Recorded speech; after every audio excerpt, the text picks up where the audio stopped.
नमस्कार दोस्तों, किसी भी न्यूज चैनल पर आपको ये तस्वीरें दिखी क्या? ऐसी भीड़ की तस्वीरें किसी भी चैनल से आपको पता चला क्या कि देश की राजधानी दिल्ली में आज लाखों लोग जुटे थे? किसी भी न्यूज चैनल से आपको यह जानकारी मिली क्या कि देश की राजधानी दिल्ली में करीब 1.5 दर्जन राज्यों से अलग अलग तरीकों और साधनों से चलकर लाखों लोग राजधानी पहुंचे थे? किसी भी न्यूज चैनल से आपको यह पता चला क्या कि देश की राजधानी दिल्ली के रामलीला मैदान में, ऐतिहासिक मैदान में आज एक ऐतिहासिक जनसभा हुई है? किसी भी चैनल से आपको पता चला क्या कि दिल्ली में आज इतनी बड़ी भीड़ अलग अलग राज्यों से एक मांग को लेकर पहुंची कि रामलीला मैदान तो भर ही गया, रामलीला मैदान के बाहर कई किलोमीटर दूर तक कतारें थी? किसी भी चैनल से आपको पता चला क्या कि दिल्ली में, देश की राजधानी में, प्रधानमंत्री के आवास से चंद किलोमीटर दूर लाखों लोगों की भीड़ जब ये नारे लगा रही थी तो मुख्य धारा के चैनल के रिपोर्टर वहां मौजूद नहीं थे, ओवी वैन मौजूद नहीं था, लाइव टेलीकास्ट करने वाले साधन संसाधन मौजूद नहीं थे, इसलिए किसी चैनल पर यह तस्वीर आपको दिखी नहीं। क्या है, क्यों जुटे ऐसे लोग, यह आपको बताऊंगा इसी वीडियो में। हमारे वरिष्ठ सहयोगी एनके सिंह विस्तार से आपको बताएंगे, लेकिन यह सवाल इसलिए पूछ रहा हूं कि ताकि अंदाजा लगे कि जब कोई जनसमूह विशाल आकार में भी दिल्ली में जुटता है और वो समूह प्रधानमंत्री मोदी की सत्ता से सवाल करते हुए कुछ मांग रखता है और वो समूह अगर बीजेपी सरकारों से अपनी मांग बुलंद करने के लिए दिल्ली में ऐसे जुटता है तो उसकी आवाज चैनलों पर गूंजती नहीं और चैनलों के जरिए आप तक पहुंचती नहीं। इसलिए मैंने नीचे लिखा है कि मोदी के डर से ब्लैकआउट।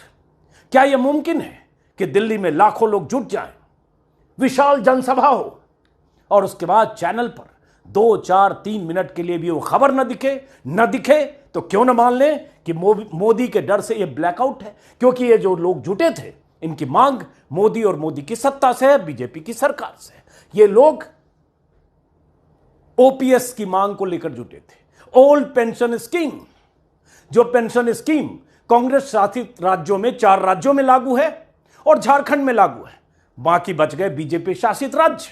वो स्कीम जो प्रधानमंत्री वाजपेयी के कार्यकाल में खत्म की गई थी और जिस मांग को लेकर देश भर के लाखों कर्मचारी आंदोलित हैं।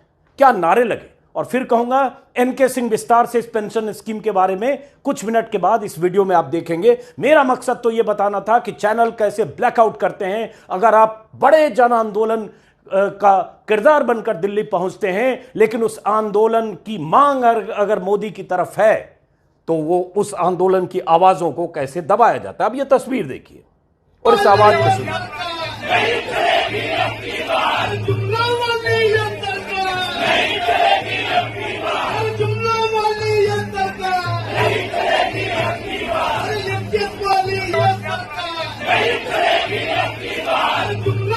ये नारा क्या लग रहा है?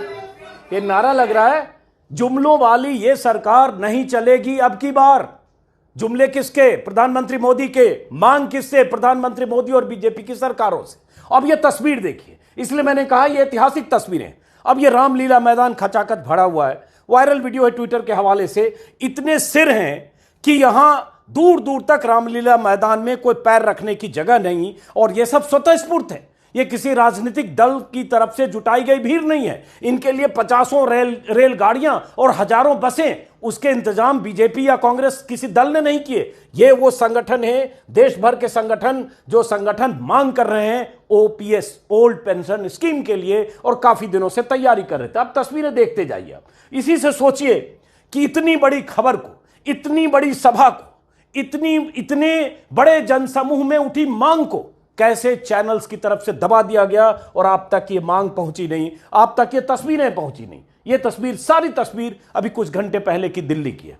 ये देखिए कैसे ठसाठस सड़कें भरी है, लोग आ रहे हैं, रामलीला मैदान की तरफ बढ़ रहे हैं। ये रामलीला मैदान की तस्वीर है। ऐसी तस्वीर मैंने अन्ना आंदोलन के समय देखी थी। ऐसी तस्वीर तब दिखती है जब प्रधानमंत्री की कोई सभा होती है और बीजेपी के नेता कार्यकर्ता 2 महीने से काम करते हैं, सैकड़ों बसों में, कई बार हजारों बसों में लादकर वहां लोगों को पहुंचाया जाता है, लाया जाता है और उसके लिए तमाम तरह के इंतजाम होते हैं। लेकिन ये ओल्ड पेंशन स्कीम की मांग करके दिल्ली आए लोग थे जिनकी आवाजों को दबाया गया या आप तक नहीं पहुंचाया गया।